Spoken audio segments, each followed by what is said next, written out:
बिस्मिल्लाहिर्रहमानिर्रहीम। मैं हूं बुशरा सदीकी और ये है आपका अपना यूट्यूब और फेसबुक चैनल। कल की जो सबसे बड़ी न्यूज़ थी वो थी फैज़ हमीद की गिरफ़्तारी। मिलिट्री ट्रायल कोर्ट मार्शल फैज़ हमीद साहब का, जो कि साबका DGISI थे। अब जी प्रेस रिलीज़ जारी होती है ISPR की तरफ से और जो एलिगेशन उन पर लगता है वो टॉप सिटी का एलिगेशन लगता है। अब उस पर डिस्कशंस शुरू हो जाती हैं, डिबेट्स शुरू होती हैं, लेकिन आपने देखा है कि जब चाबी वालों को, खिलौनों को चाबी दी जाती है तो वो पूरी जो प्रेस कॉन्फ्रेंस है जिसमें लिखा जाता है कि उन पर क्या एलिगेशन है, उसको वो बिस्तर के नीचे डाल देते हैं, कंबल के नीचे डाल देते हैं, कारपेट के नीचे डाल देते हैं और डिस्कस वही करते हैं जो वो शुरू से करते आ रहे हैं, PTI। अच्छा, वैसे तो इमरान खान के नाम पर पाबंदी है, लेकिन आपने देखा होगा कि कोई भी शो हो, चाहे वो उसके ख़िलाफ़ हो या हक़ में हो, वो होता PTI और इमरान खान के बारे में। तो ये केस भी आगे पीछे चलते चलते इमरान खान पर ही आकर रुका है और वो जो एक मखसूस टोला कह लें, मखसूस ग्रुप है जो कि पता है कि हमेशा से उन्हीं की लाइन टो करता है, उसने भी जो 8 बजे के बाद बैठकर डिस्कशन की, उसमें एलिगेशन टॉप सिटी डिस्कस नहीं किया गया, बल्कि डिस्कस हुआ कि किस तरह फैज़ हमीद साहब PTI को फैसिलिटेट करने में या उनका कोई किरदार 9 मई के हवाले से हो सकता है। ये सारी बातें डिस्कस की गई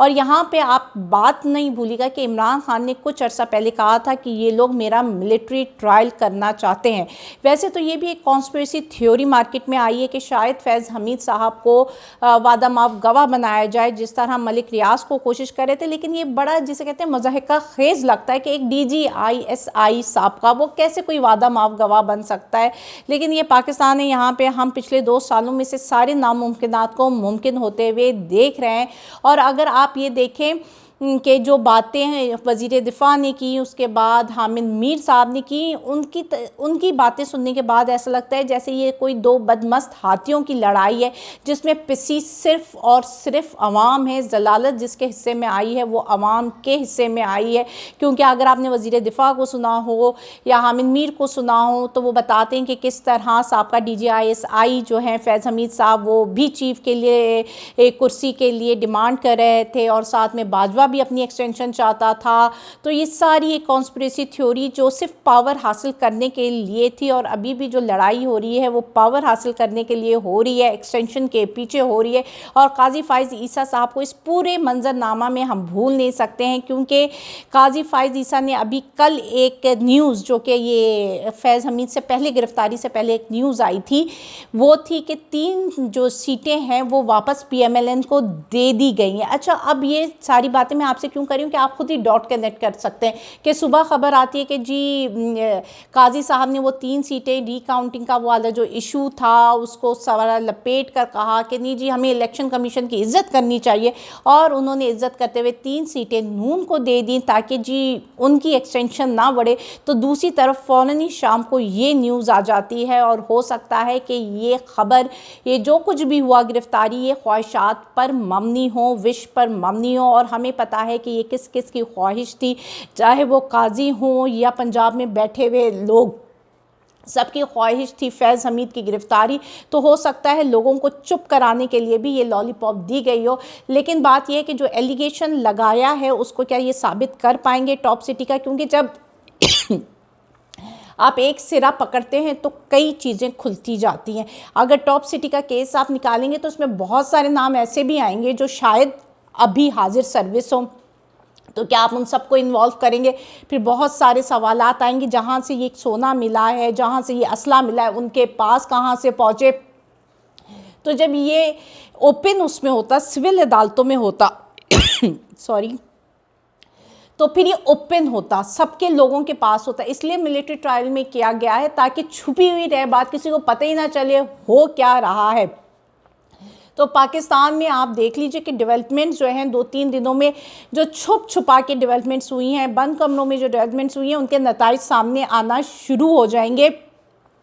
लेकिन बात यह है कि जो 9 बजे जिस तरह मैंने आपको बताया है ना कि सारी चीज़ों का रुख, चाहे वो फ़ाइज़ ईसा का फ़ैसला हो, चाहे वो गिरफ़्तारी हो जाए, मिलिट्री केस चल जाए फैज़ हमीद पर, इन्होंने आखिर में क्या डंप किया कि जी ये सारा कुछ ये लिंक अप इन्होंने पीटीआई से कर दिया है। अब वो पीटीआई कौन है? पीटीआई 90% पाकिस्तानी हैं जो कि अभी गुरबत की चक्की में पीस रहा है, ना उसके पास तालीम है, ना उसके पास सेहत है, महंगाई बढ़ती जा रही है, वो जो बिजली का बिल अफोर्ड नहीं कर सकता तो वो अंधेरों में जा रहा है, लोग आगे बढ़ रहे हैं। दुनिया जो है ना अब चांद से आगे निकल चुकी है, हम तो चांद में पहुंचने तो दूर की बात है, हम पीछे 90 की दहाइयों में जा रहे हैं, क्योंकि ना हमारे पास बिजली है, ना हमारे पास घर है, हम रेत के घर बना रहे हैं क्योंकि अफोर्ड ही नहीं कर सकते, आपने हर चीज़ में टैक्स इतना लगा चुके हैं। तो हम, और वो जो एक चीज़ टेक्नोलॉजी आई थी, डिजिटल मीडिया टेक्नोलॉजी, वो भी आप अब बंद कर रहे हो, आप वो कह रहे हो उसको भी जी ख़त्म कर दो, नेट यहाँ नहीं चलते, व्हाट्सएप यहाँ नहीं चलते, ई कॉमर्स पाकिस्तान में नहीं चलता। तो वो हमने वो जो 90% पाकिस्तानी यानी कि पीटीआई के पीछे लगकर जो बेड़ा गर्क हम 90% पाकिस्तानियों का कर रहे हैं, जिस दलदल में हमने उनको डाल दिया है, तो जब वो सारे 90% पाकिस्तानी हाथ पांव मारेंगे दलदल से निकलने का, तो उसकी छींटें आप पर ही पड़ेंगी और पड़ रही हैं। मैंने पिछले व्लॉग में भी ये बात कही थी कि अगर पूरे सिनेरियो में लॉस हुआ है ना, वो आपका वो एक इदारे का हुआ है जिसने एक अनकंडीशनल सपोर्ट खोई है। पाकिस्तानी वो लोग कौन थे जो उस इदारे पर मर मिटने के लिए तैयार होते थे, वो दिन को रात कहता था तो वो दिन को रात कहते थे, लेकिन अब जितनी नफ़रतें वो अपने लिए समेट चुके हैं, उसकी वजह यह है कि जो उनका कैरेक्टर है, जिस तरीके से वो खुलकर सामने आया है, और जो पॉलिटिकल इन्वॉल्वमेंट खुलकर सामने आई है, क्योंकि होती पहले भी थी, अब एक्सपोज हो गई है, तो उसकी वजह से जितना लॉस उनको हुआ है ना, जो सपोर्ट उन्होंने खोई है, वो किसी इदारे ने खोई है। अभी जब मैंने ये मिलिट्री ट्रायल फैज़ हमीद की ख़बर सुनी, तो सबसे पहली बात जो मेरे दिमाग में आई वो माजी का एक वाक़या था, और वाक़या भी भुट्टो दौर का था। चूँकि भुट्टो अभी भी ज़िंदा हैं तो अब माजी कह लें कि हाल, लेकिन भुट्टो के दौर का वाक़या है। और जब भुट्टो की हुकूमत चल रही थी और ज़ियाउल हक फेवरेट हुआ करते थे भुट्टो के, तो भुट्टो को ख़बर मिली कि मिलिट्री के कुछ लोग उसके ख़िलाफ़ साजिशें कर रहे हैं, उसका तख्ता उलटना चाहते हैं। तो भुट्टो ने अपने फेवरेट, अपने पसंदीदा जनरल ज़ियाउल हक, जिनको उन्होंने 6 लोगों के ऊपर प्रमोट किया था, उनको बुलाया और कहा कि यार ऐसी ऐसी ख़बरें हैं, तो फिर इनका मिलिट्री ट्रायल हो। फिर जनरल ज़ियाउल हक ने अपनी वफ़ादारी निभाते हुए भुट्टो के साथ उन लोगों का मिलिट्री ट्रायल किया और उनको सख्त से सख्त सज़ाएँ दी। और उसके कुछ अरसे बाद जनरल ज़ियाउल हक ने भुट्टो का ही तख्ता उलट दिया। और मज़े की बात ये कि जब उसने अपनी काबीना बनाई, तो जिन लोगों को मिलिट्री ट्रायल में उसने सज़ा दी थी, उनको अपनी काबीना का हिस्सा भी बनाया। तो ये निशानियां हैं उन लोगों के लिए जो अभी तख्त पे मुसल्लत है। मुझे इजाज़त दीजिए, अल्लाह हाफ़िज़।